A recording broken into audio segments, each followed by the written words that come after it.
quitter le monde. Entendez-vous dans nos campagnes rugir ces féroces soldats qui viennent jusque dans nos bras, égorger nos fils et nos compagnes. Aux armes, citoyens, formez vos bataillons, marchons, marchons, d'un an à mur, à preuve de Sion.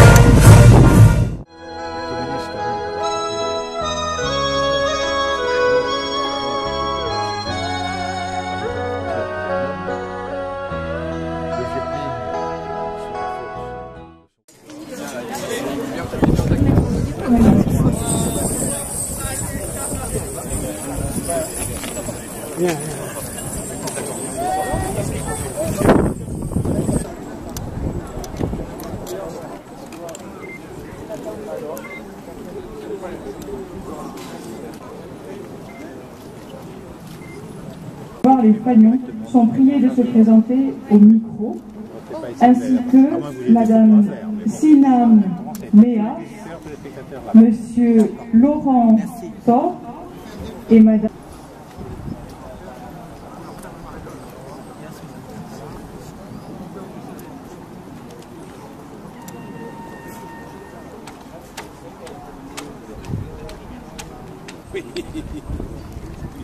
Nous cherchons Madame Cantala.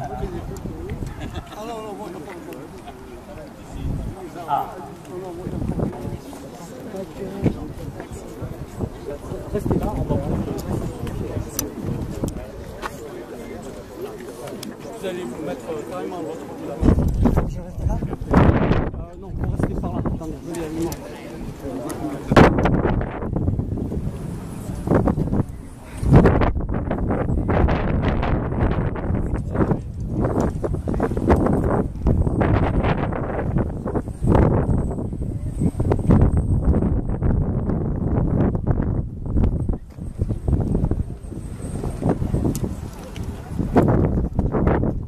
Le général Gèze, le colonel Michel, Bernard Velay, Robert Arnaud,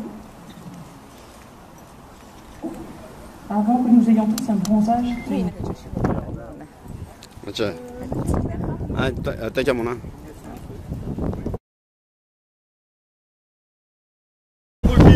Chef d'honneur, à vous armes, mon colonel.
Défense. c'est un plaisir de partager avec vous ce moment de couleur. Donc, nous allons maintenant procéder au titre de l'association à des remises de fanions.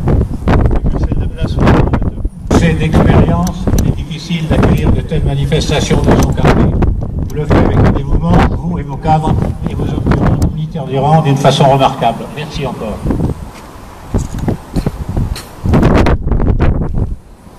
Chers amis, la semaine dernière, nous célébrions avec ferveur et recueillement les libérateurs de la France en juin 1944. Aujourd'hui, alors que les autorités politiques de notre pays se demandent qui faut-il faire entrer au Panthéon, je souhaite que vous ouvriez votre Panthéon personnel, votre cœur et votre âme pour y accueillir tous les combattants de l'Union française qui ont tout donné et souvent leur vie en Indochine entre 1945 et 1954. Mais qui étaient-ils, ces combattants? Ils venaient de métropoles, aviateurs, marins, gendarmes, mais surtout officiers, sous-officiers et soldats de l'armée de terre, représentés dans toutes les subdivisions d'armes. Les engagés de la Légion étrangère venaient parfois de loin en Europe. D'autres étaient parachutistes, marsouins, artilleurs, sapeurs. Mais ils venaient aussi de nos colonies lointaines, au sein de nos régiments africains et malgaches. Ils venaient aussi de nos protectorats et départements d'Afrique du Nord, engagés dans nos régiments de tirailleurs algériens, tunisiens, dans les tabors marocains et chez les Gouniers.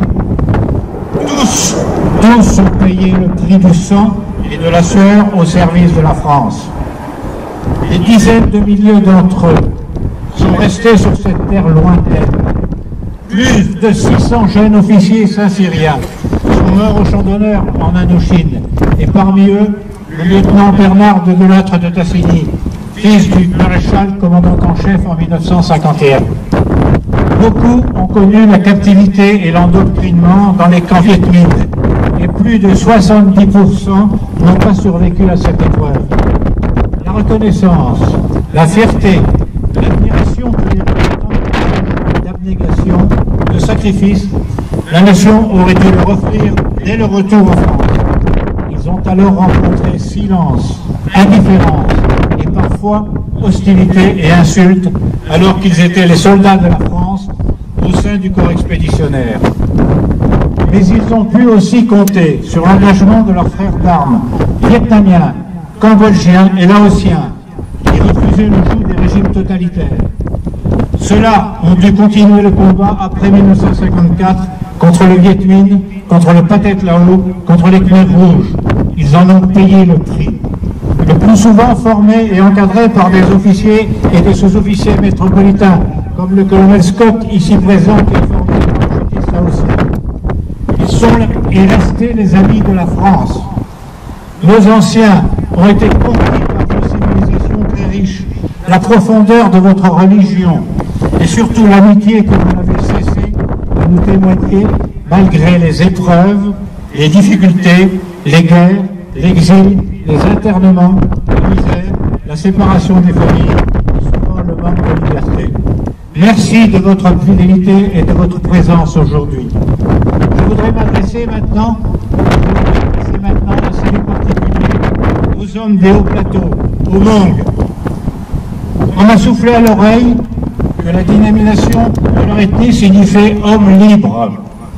Vous avez toujours voulu défendre votre liberté, menacée par les Japonais, puis par le Viet Minh, et maintenant par les gouvernements qui veulent vous asservir et qui ne vous pardonnent pas d'avoir choisi la France. Vous savez quel fut le déchirement des officiers français qui ont pu vous abandonner après les combats de la RC4 et Dien Bien Phu.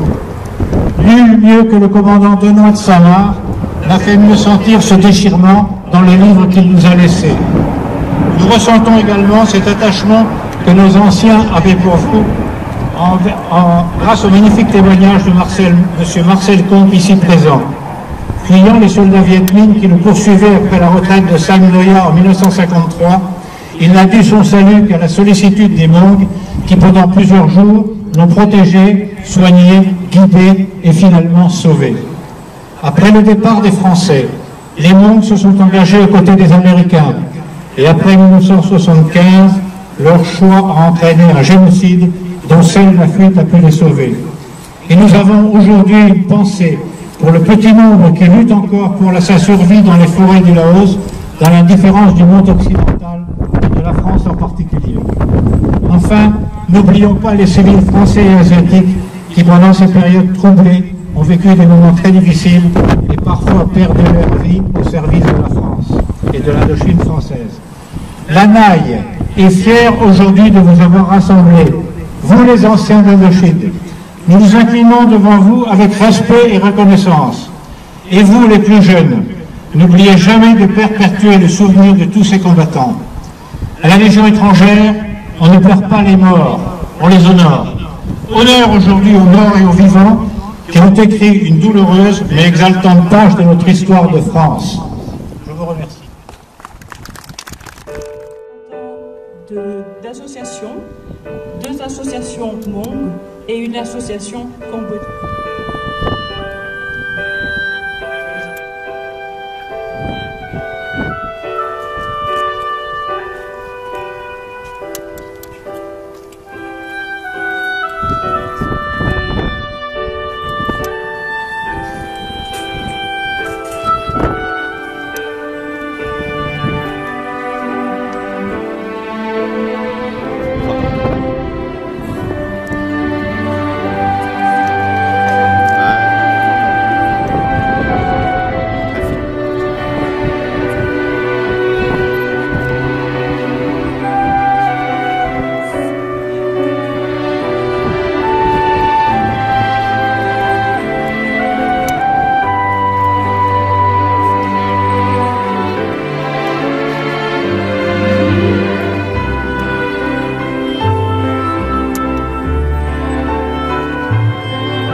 ou pas.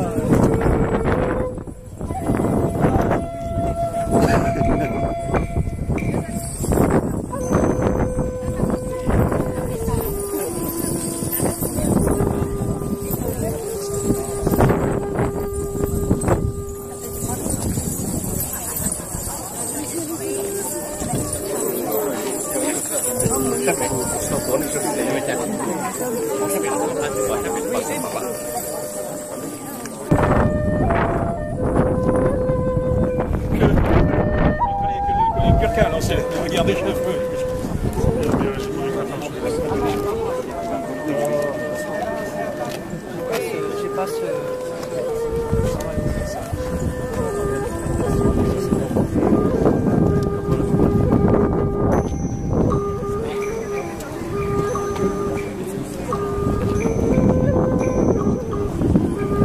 Peu.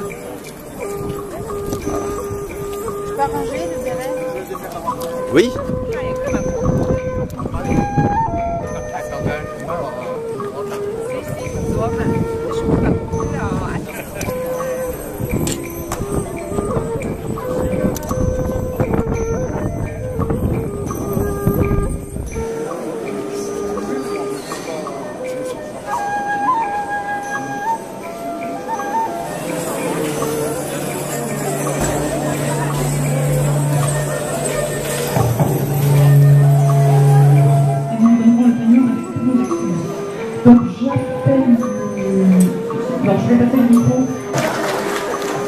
C'est elle qui a eu cette passion pour la doctrine française, alors comme vous le voyez, elle est très jeune, elle n'est pas servie évidemment. Et elle a été prise de passion pour cette doctrine française comme professeure de français. Elle a enseigné à ses écoles, à ses élèves, en dehors de ses classes normales, ce que c'était que la doctrine française. Elle a été inscrite à la Maille, et comme tout le monde se dégonflait pour remplacer le colonel Scott comme président, qui depuis 10 ans cherche à faire la place, nous avons eu 2 femmes à la vice-présidence pour faire le boulot. Elle l'a fait remarquablement. Julie est allée jusqu'au bout de ses pensées, de ses idées. Elle a fait honneur à la devise du général Guijard, qui était croire et oser. Elle a cru, elle a osé, elle a gagné. Merci.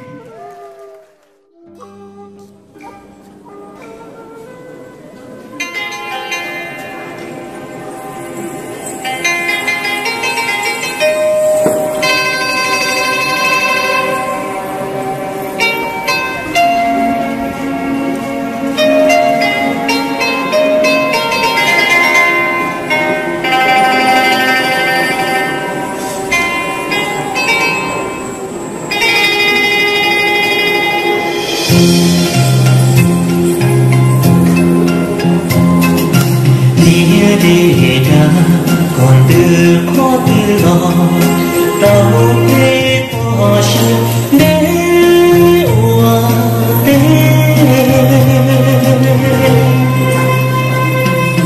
chỉ nằm tu còn tu khó tu cho đầu đó khó xiết tiếng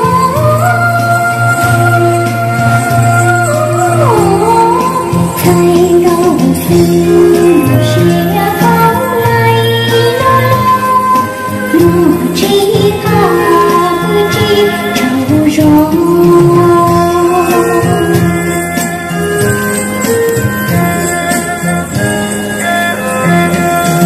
Hãy subscribe cho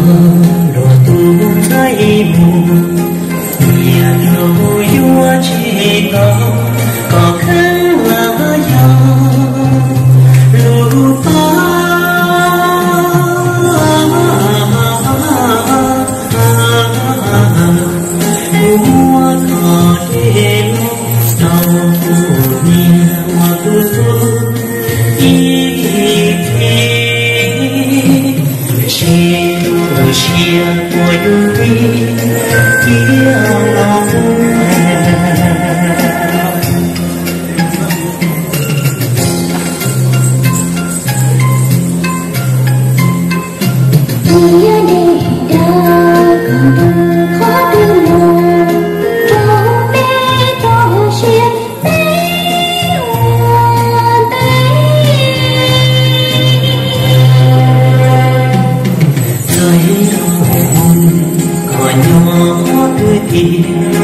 không bỏ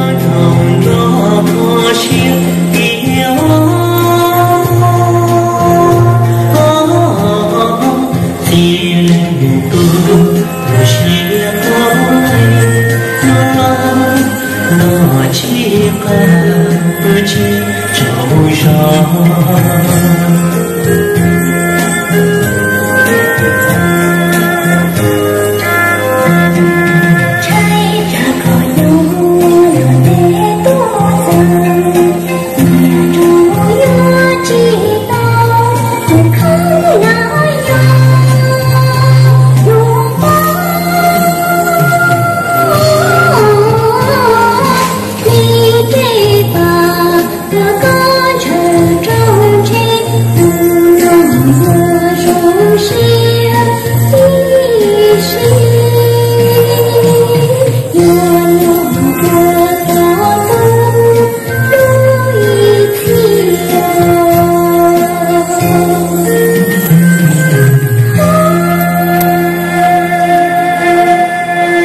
un étudiant qui a obtenu son doctorat et il était étudiant à Paris dans les années 70.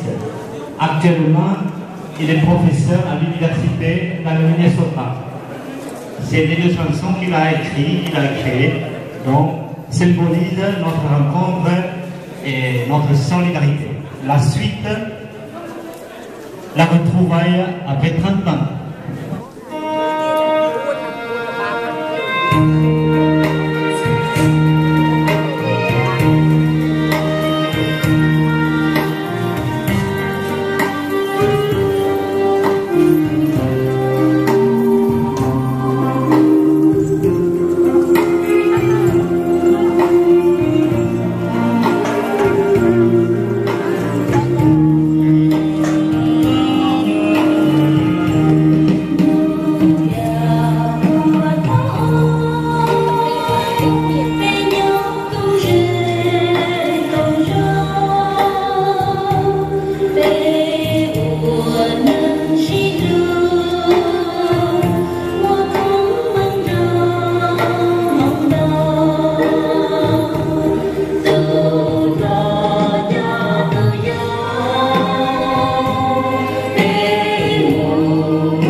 Oh